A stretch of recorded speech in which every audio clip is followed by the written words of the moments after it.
get customers all the time asking about belt lines and how to attach them to their door so they don't have it rattling their glass or scraping their glass as it comes up. So with new Beltline, you see it attached several ways from the factory, whether it's the flat rivets that are countersunk or maybe originally staples.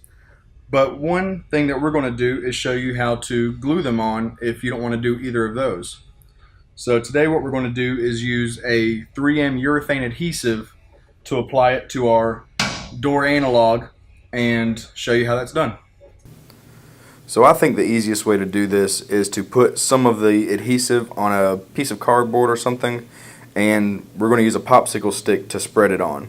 That way you don't have to really worry about where your caulking gun is going. If your bead is too thin, we're just going to spread on a real thin layer on the metal. And then it's very simple to just take the belt line and place it onto the metal where the adhesive is. It actually sticks very quickly, and we're going to give it about 24 hours to cure completely.